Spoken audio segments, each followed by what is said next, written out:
So I'm here with John and Erich Hoeber, the screenwriters of Red 2 and Red 1, and I hear you're working on Red 3. Absolutely correct. Working.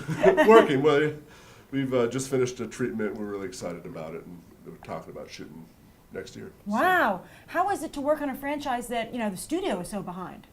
It's incredible. I mean, we have the absolutely best relationship with Lionsgate Summit that we've had with any studio. They give us a tremendous amount of latitude, these movies have been tremendously fun to work on.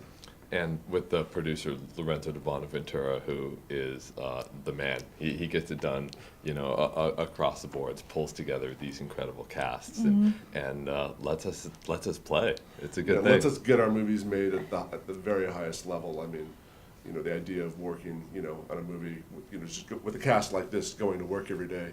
You're just like, oh my God, you feel so lucky. Do you get to go on set? Are you on set during the whole process? Because sometimes they're like, thank you, bye, with the screenplay. Yeah, this is a sort of unusual situation. The fact that one set of writers is writing an entire all of the first one from pitch through production, and now on the second one. How did you pull it off? Yeah, it's a great relationship with our creative team, and we all really like each other, and we have a lot of respect, and it's generate a very cool thing where you can sit around and fire ideas, and best one wins, and nobody's worried about it. And when something's not working, we all get back together and sort of look inside the group, and instead of getting into that thing of maybe that guy can save us, maybe that guy can save us, nobody can save us. Well, taking a step back, this franchise has really put you on the map in Hollywood. How did you get the first gig? How did you get the first one?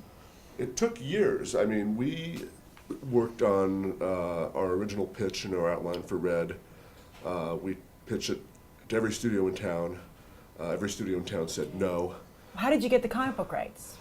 Well, at the time we had our manager also represented Warren Ellis, who is the absolute fantastic comic book creator and novelist. And we had read this book, and it was this sort of dark, nihilistic, sort of very independent sort of feeling. But had a beautiful character at its center. That is the Frank Moses character. And so we took this character, and that wasn't really a movie we could sell to Hollywood, but the idea of the character, this guy sort of alone in a house, who's a former agent, but who doesn't really know how to live in the world. He's sort of spent his whole life, doing terrible things, and now he's sort of alone and haunted.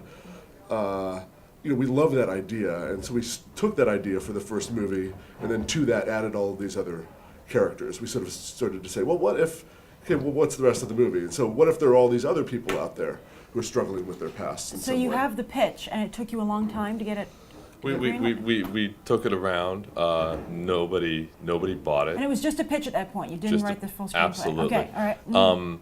And we were working with Lorenzo de Bonaventura and Mark Varadian, and ultimately they took it to Summit. And it was just Summit at that point.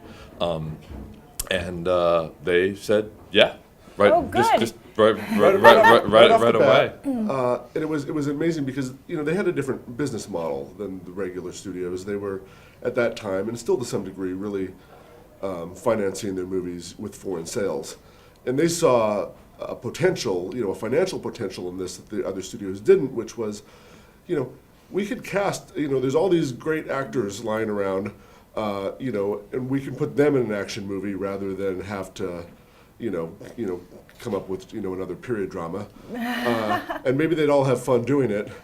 And, and we were just obsessed with the idea of Helen Mirren firing a machine gun. And because she's just done The Queen, and I've been a Helen Mirren fan forever.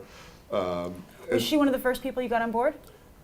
She was one of the first. Yeah. But what Eric's sort of talking about is we never write characters with actors in mind. Oh, okay. So that's one of my questions I want to ask you about. Yeah. For the sequel, you do have characters. You do have actors in mind Yeah. now, right? How do you balance, playing to their strengths, but at the same time you don't want them to just play themselves, right? It's an interesting creative evolution. I think it's important to write not to the movie star. Purely, especially in the beginning. I like to create a character that's working very organically within the movie. Then, once you definitively know who's going to portray that character, I like to start to tweak it, you know, a little bit and see what they're like and what they like and who they can be and where the fun comes from. And in this case, for instance, the Anthony Hopkins character was a very unusual process. He got very involved, and we went back and forth a lot. He built a lot of his character and was intensely involved in creating all the little movements and the tics and some of the ways that he spoke. He had a lot of ideas that we went back and forth with him on, and that we ended up incorporating into the movie. Do you find that's why it's helpful to be on set? Do you ever find, like, let's tweak the scene, let's add something? I think being on set is great for both, you know, why they want you there, which are these emergencies come up and things change, and, you know, Hoeber! I mean, making a movie like that is like going to war, because, you know, you never know, you're going to lose some location, you know, you're going to run out of time to shoot something, you have to restage it, so you're constantly adjusting. But at the same time, the reason, you know, that's why they want you there, why I like to be there also, is that I can sit there and really have a sort of long, bigger global vision and hold, you know, advise to keep us on track for where I think we're going. And it's nice, you know, it's in the way. Yeah, you're thinking of Red 3. You know that's coming, right? Thinking of Red 3, I mean, you know, God willing. Yeah. And it's, you know, so for everybody who's caught up in that day-to-day thing, it's nice to be able to say, but if we do that here, you know, back over here, I see, that's great. We're writing ourselves out of some stuff. A lot of movies go off the rails on tone. You know, they have a good idea, but something just doesn't feel right. Or and maybe an actor gets a notion in their head, right? Right, Yeah. and so, you know, we always say it takes just as much work and pain and sweat and suffering to make a bad movie as to make a good movie. So you might as well do everything you can to make a good movie. I like that. Well, you don't sit there and go, this one's really going to suck. Very excited this time. You're going to really run it into the ground. Well, let me ask you this also, you know, just in screenwriting in general, there's kind of like this romantic notion of like the singular screenwriter sitting there by themselves, hammering out a screenplay. How is it working as a duo? Oh, it's funny. I thought you were going to ask that about versus the reality of production. Tell me that too. No, it's break the myth. It's nice because, well, I mean, that is how it begins. When you're first coming up, you're not getting thrown into production. You know, you that's one of the things I loved and I've always loved about the screenwriting business is it's a bootstrap business. You know, the attraction is you can sit there all alone, write something. And if it's good enough, you will rise, you know. Open a door. And it's funny because people are always talking about how hard it is to get in, and it is phenomenally difficult. But when a reader, an exec, creative exec, has that big stack of scripts next to their bed, and they pull it off, and it's Sunday, and they've read 4, and they have 6 more to go. They open your movie, they're not going, oh man, it's just another one. I hope it sucks. They're going, please God, let this be good. Let this be the one that saves me and takes us straight into production and I can cast. So there is an appetite on both sides of that equation, you know, which I think people forget or leave behind a little bit, which has nothing to do with your question. I'm so happy to hear you say that, actually. I mean, I found your answer very interesting nonetheless, you know, because I think there's like a feeling from audiences that Hollywood maybe isn't taking the script as seriously at that stage as they used to. You know? Well, I mean, there are certain movies that, you know, come off to audiences perhaps as being cynical. You know, the idea that we're going to make endless sequels and whatnot. You know, and some of those sequels maybe they shouldn't have been made. I'm not sure. So I do think audiences do sometimes rightly feel like they're being exploited. For sure.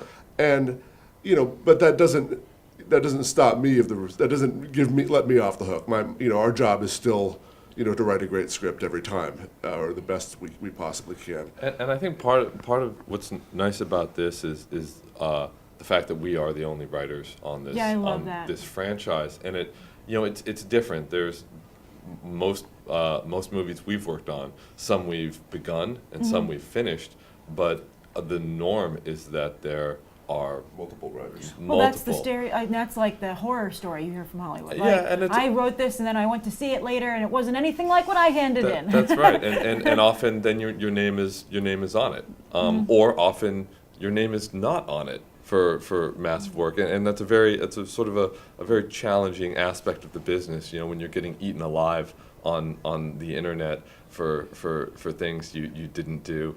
The internet is a tough place. And it's funny, and I shouldn't read it as much, but I read everything. Oh, that's good. All right, that's good. So these guys are out there. I will quietly read your comments. Please be nicer. Well, the last thing I wanted to ask you, it's kind of in the same vein, is one of my viewers recently said, you know what, I don't understand why Battleship wasn't a bigger hit. I liked it a lot, and I agreed with him. I said, I liked the movie too. Can you talk a little bit about the ups and downs of working in the business? Sure. Yeah, it's interesting. I mean, just to talk about, I'll take Battleship, you take the business. Okay. Okay. Look at the partnership, the duo at work. We try not to step on each other too much in the interviews. Get some of the brother up in there. Yeah. No, I mean, it's a movie that did set records across Asia, and then didn't open here, and it's interesting. I mean, I think the cynicism you were talking about earlier. I think there was a very clear backlash about making a board game from the get-go, right? into a movie. Had it been a Peter Berg naval action film, for big tentpole popcorn summer movie that didn't have anything to do with the video game, I don't think Stephen Colbert would have been making fun of the whole process. And there's actually, I'd live in Los Angeles and listen to K-Rock as I take my my little girl to preschool every morning while that was going on, and I would have to turn the radio off because they're making fun of us in this, a year and a half before the movie comes out. Like, oh my goodness, as soon as it's announced. And that was that was frustrating to see, and I really think it had to do with sort of stepping across that line that we were talking about earlier. Yeah. But business is long, and you can't take it personally. The fact is, most people. I'm very proud of that movie. I know Pete is, and we it has found an audience, even if it wasn't. The breakout summer blockbuster, box office bonanza that everybody hoped for, and part of surviving in Hollywood is just to, you have to be really self-assured, you have to be really focused on your work, and over the long haul, you'll do fine. I mean, we've been very lucky to be able to work on enough projects now.